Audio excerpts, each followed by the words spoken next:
Welcome to another episode of The Fast Ratio. I'm Richard Marks, your host. Today we're going to be looking at unboxing of the GoPro Hero 10. So let's get into it.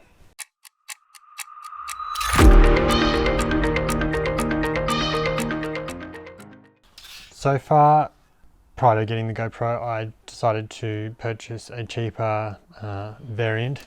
This one I got through Catch. From a quality of the camera output, it does 4K. It's good from a clarity, however from a stabilization, that's where I got let down, which is why doing my research, looking at it more and more, crunching some of the sums. Originally I wanted to invest more money and get more of these, which would give me more angles to be able to provide more content, versus a more expensive camera, which I felt didn't have the benefits. It was going to do 4K, this can do 4K. More recently I've done this as a chin mount on my helmets, and I found that my chin obviously doesn't vibrate like the motorbike frame and chassis and stuff. So yeah, as a chin mount, I'm getting 4K footage. It's coming across quite good. I do need to just work on my angle of it a little bit better for placement. But so far, any of the onboard footage has either been from the camera on the Bluetooth headset or from this more recently, since I decided to chin mount it. So yes, quality wise, fantastic unit. From a stabilization and software, I suppose, perspective, that's what I'm hoping the GoPro is going to do better for me. So being my first unboxing, bear with me and provide me feedback if you want. So I ordered this the other day with the sales and everything. That hasn't changed the price. I've been watching it for a while, and I just noticed there was a lot of commentary around them not dropping the price for Black Friday. So essentially, packing slip, the thing itself, and then some packaging. Not really that exciting.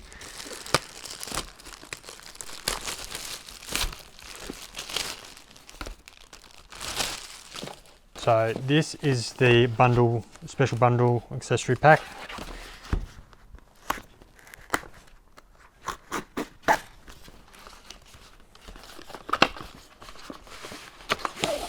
So I'm hoping to essentially mount this on the bike to get that kind of footage, and using it also as a secondary. I will keep using the other model, just because again, from a quality standpoint, you should be able to breeze between the two and not really notice much. There might be some color correction I might need to do.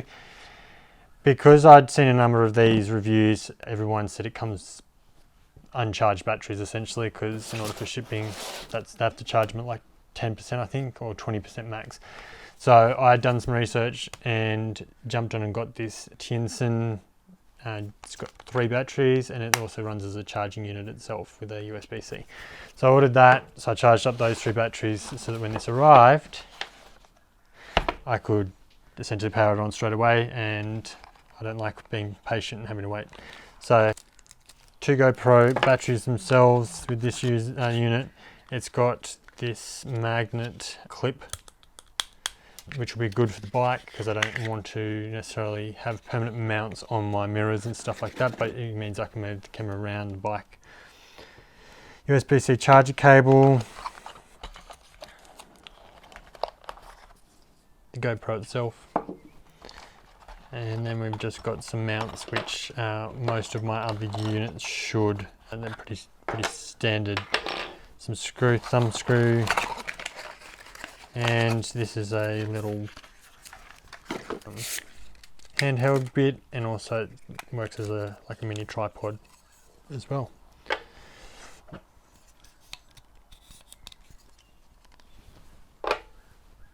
So the main good part, this.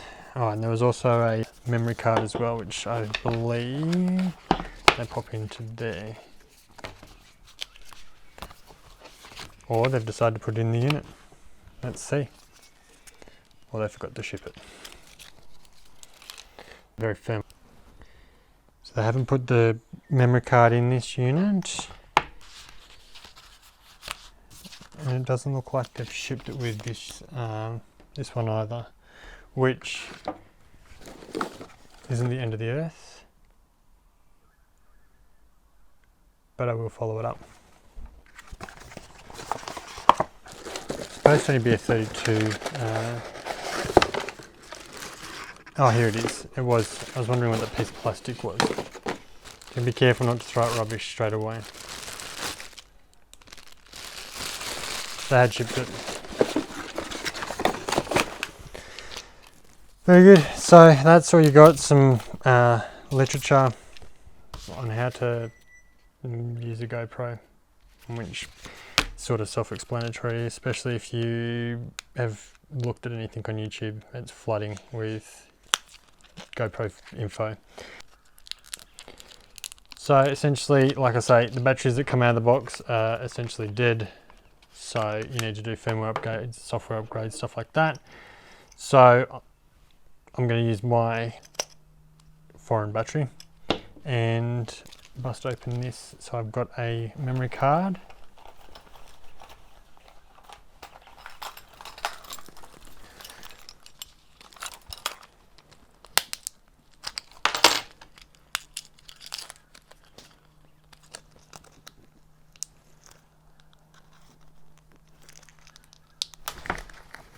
Yep.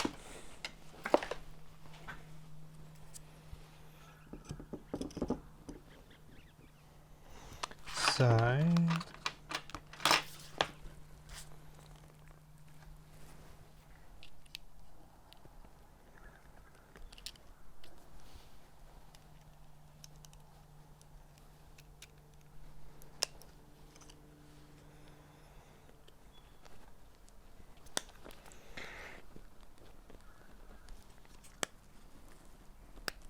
okay, that was very tight close, which is probably part of the waterproof sealing and whatnot, which is the other issue I had with the other one. It needs the full housing, which then essentially muffles your audio.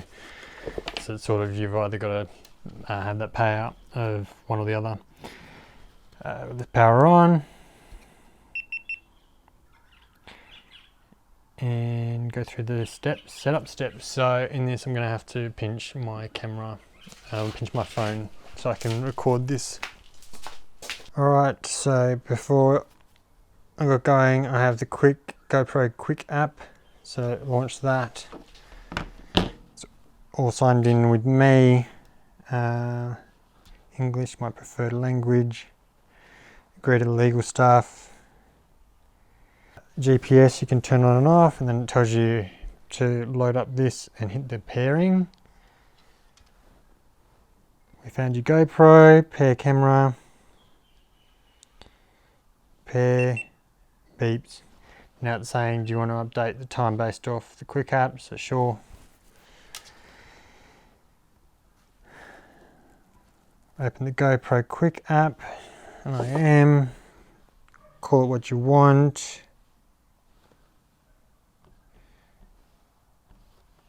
Save the name. Obviously, if you're going to have multiple cameras, GoPros, name them different things so you know which one's what data or information. Alright, so that's set up. Camera update available. I've been warned about this. So they recommend you should do it before proceeding. So I'm going to need to grab a charger. End of the day, everything's dying. It's currently downloading the software. I'll just move that box out of the way.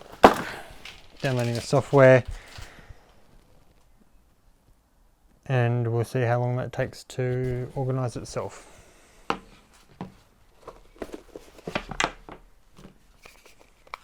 So this unit I did also like, because you can stick your memory cards in there and it works as a carry case. So essentially you've got 3 charged up batteries on the go, and these all don't have to, like, they won't charge if they're in, and you plug it in, it'll charge the one that's dead. So it's good for when you're on the go. You can essentially swap out your batteries. Now there is a slight difference, so I won't obviously mistake which ones are the good ones, which ones aren't. But essentially on the fly, you should always have 3 batteries, or near to 3 batteries to be able to use. So that's a bit exciting. Like I said, you've got the different units here. these have also got a thing to force it sort of closed, which is nice too. My cheaper variants don't actually have that, which means that that rubber is going to stop it from potentially coming off.